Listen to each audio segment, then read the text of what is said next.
এক সময়ের কথা, একটা শহরে রাজেশের বিশাল বড় কাপড়ের দোকান ছিল। আর সেই দোকানে অনেক লোকে কাজ করত। ওর বেশ ভালোই আয়ও হতো। এরকমই একদিন রাজেশ সকাল সকাল দোকানে আসে আর সকালের পূজা আচার করে নিজের চেয়ারে বসে পড়ে।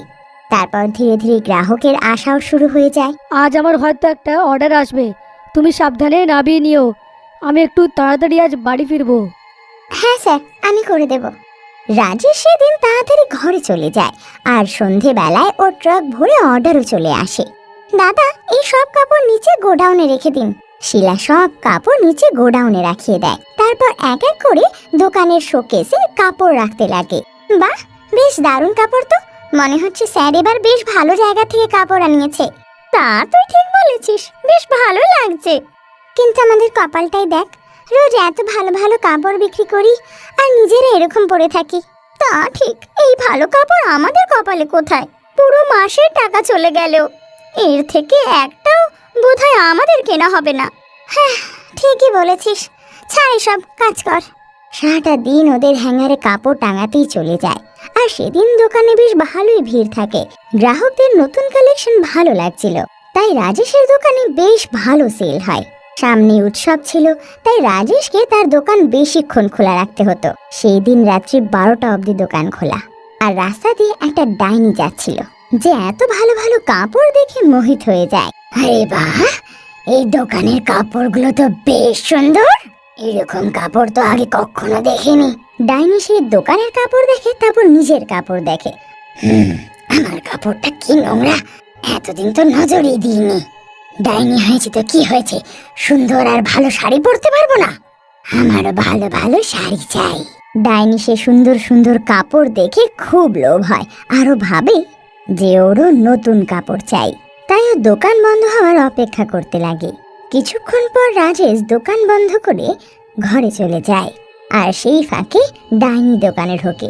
আরে কি দারুণ দারুণ কাপড় তো, এরকম কাপড় আগে কখনো দেখিনি। কিন্তু ডাইনি হওয়ারও একটা লাভ আছে, যখন তখন ইচ্ছে কাপড় নিতে পারি আমি। বেশ অনেকক্ষণ ঘোরাঘুরির পর ওর একটা ড্রেস পছন্দ হয়। আর আয়নার সামনে দাঁড়িয়ে নিজের উপর দেখতেই ওর এত পছন্দ হয় যে পরে নেয়। আরে কি সুন্দর দেখতে লাগছে, আমার মতো ডাইনি পুরো পৃথিবীতে নেই। আমি এক্ষুনি আমার ডাইনি বন্ধুদের কাছে যাব আর ওদের এটা দেখাবো। আর তখনই ডাইনি দোকান থেকে বেরিয়ে নিজের ডাইনি বন্ধুদের কাছে যায়। আর বাকি ডাইনিরা ওই ডাইনিকে দেখে অবাক হয়ে যায়। এই সুন্দর কাপড় পরে কোথা থেকে আসছিস রে তুই? কে রে, তুই যা বললি ঘুরতে যাচ্ছিস, নতুন কাপড় কোত্থেকে আনলি? ডাইনি তখন ওদের কাছে গিয়ে ওর কাপড় দেখায়। দেখ দেখ, আমার জামা কি সুন্দর, কি দারুণ দেখতে লাগছে আমায়। কাপড় আমরা দূর থেকেই দেখে নিয়েছি রে, আগে বল কোত্থেকে এনেছিস এসব? আরে সেই পাড়াটা যেখানে আমি রোজ ঘুরতে যেতাম, সেখানে আজকে দোকান খোলা ছিল। আর সেই দোকানে এত সুন্দর সুন্দর কাপড় ছিল যে কি বলবো। আর যে দোকানের মালিক দোকান বন্ধ করে গেল, অমনি আমি দোকানে ঢুকে কাপড় নিয়ে নিলাম। একবারেও ভাবলি না আমাদের কথা? ভুলে গেলি এভাবে? এমনিতে তো বলিস যে আমরা নাকি তোর বেস্ট ফ্রেন্ড, আর আসলে দেখ শুধু নিজেরটাই আনলি। আরে আরে আরে, তোরা এমনি এমনি ঝগড়া করছিস। সবার আগে তো আমি তোদের কাছেই এলাম, ভাবলাম তোদেরকেও সেখানে নিয়ে যাই, যাতে তোরা নিজেদের পছন্দের সাইজের জামা কিনতে পারিস। আরে হ্যাঁ, এটা তুই বেশ ভালো করেছিস। তাহলে কালকে একসাথে যাব সেই দোকানে। তারপর সেই 3 ডাইনি কালকের অপেক্ষা করতে লাগে। প্রতিদিনের মতো রাজেশ সকাল সকাল এসে দোকান খোলে, তো দেখে জামা কাপড় এদিক ওদিক ওলট পালট হয়েছে। এই কাপড়গুলো এখানে পড়ে আছে কেন? রাতের বেলায় তো সব ঠিকই ছিল। শিলা আর মিনা আসার পর রাজেশ ওদের উপর রাগারাগি করে। কাপড়গুলো গুছিয়ে রাখার কাজ তো তোমাদের, তাই তো? তাহলে এই কাপড়গুলো এইভাবে এরকম পড়ে আছে কেন? স্যার, আমরা তো প্রত্যেক জামা ঠিকঠাক হ্যাঙ্গারে ঝুলিয়ে গিয়েছিলাম। হ্যাঁ স্যার, কি করে সম্ভব এটা? এখন যা হয়েছে হয়েছে, শিগগিরই এগুলোকে গুছিয়ে নিয়ে ভালো করে সাজিয়ে রেখে দাও। হ্যাঁ, গ্রাহক আসবে, ওরা কি দেখবে যে আমরা ভালো করে জিনিস রাখি না। তারপর শিলা আর মিনা ঝটপট সব জামা কাপড় তুলে হ্যাঙ্গারে ঝোলায়। আর দুজনেই বুঝতে পারছিল না যে জামা কাপড় ওলটপালট হলো কি করে। কিছুক্ষণ পর থেকে গ্রাহক আসা শুরু হয়। সেই দিনও বেশ ভালোই গ্রাহক আসে। দেখতে দেখতে রাত হয়ে যায় আর তিনজন ডাইনি সেই দোকানের সামনে অপেক্ষা করতে লাগে। আরে লোকটা দোকান বন্ধ কখন করবে? আরে একটু ধৈর্য তো ধর।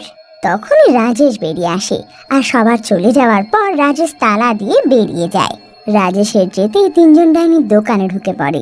দেখ কি দারুণ দারুণ জামা কাপড় এখানে। সত্যি রে, কত দারুণ দারুণ জামা কাপড়, আর এত ভালো ভালো যে বুঝতে পারছি না কোনটা পরবো। আরে যেটা ভালো লাগে সেটাই পরে নে, এখন থেকে তো রোজ রোজ আসবো আমরা এখানে। হ্যাঁ ঠিক বলেছিস, রোজ রোজ নতুন, মজা হবে রে। তিনজন ডাইনি তারপর এক এক করে জামা কাপড় বের করে দেখতে লাগে আর আয়নার সামনে নিজের গায়ে রেখে দেখতে লাগে।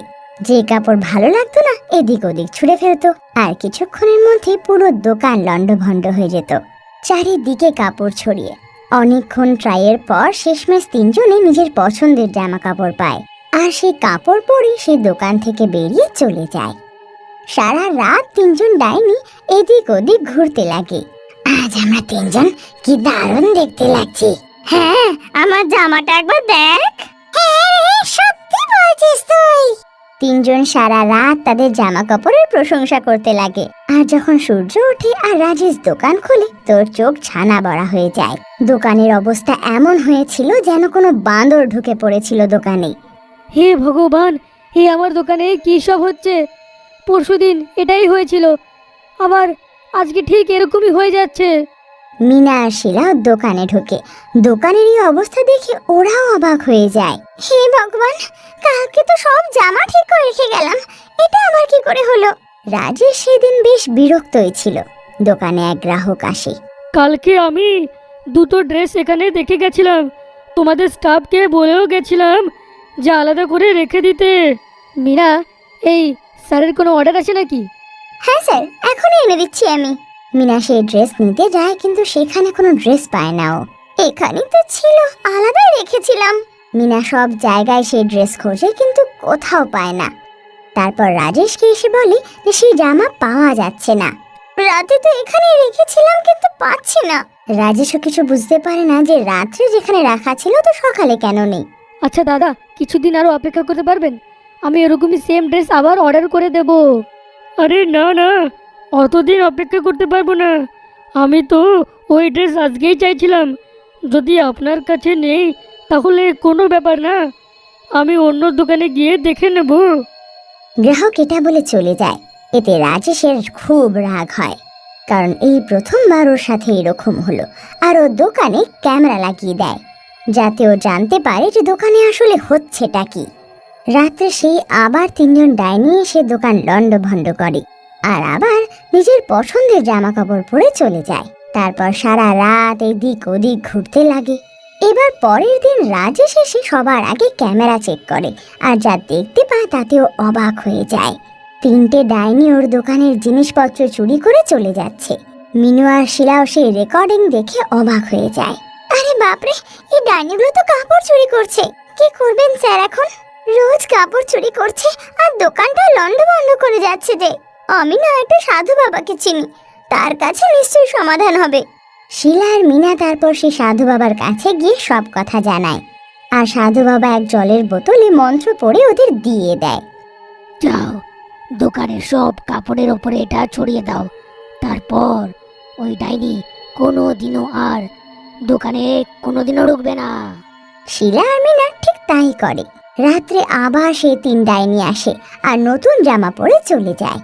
কিন্তু সেই রাতে ডাইনিদের এত চুলকুনি হয় যে চুলকে চুলকে হয়রান হয়ে যায়। সেই জামাগুলো যেন কাঁটার মতো বিঁধছিল। কি বিপদে পড়লাম, পুরনো জামাই তো ভালো ছিল দেখছি এখন আমার। ঠিক বলছিস তো তুই। তিনজন ডাইনি সেই কাপড় ছেড়ে পুরনো কাপড় পরে নেয় আবার, আর কখনো সেই দোকানে যায় না। রাজেশ এবার ডাইনি থেকে মুক্ত হয় আর শিলা আর মিনা খুব খুশি হয়ে যায়। দোকান থেকে নিজেদের জন্য একটা জামা কাপড় কিনে যাতে উৎসবে পরতে পারে।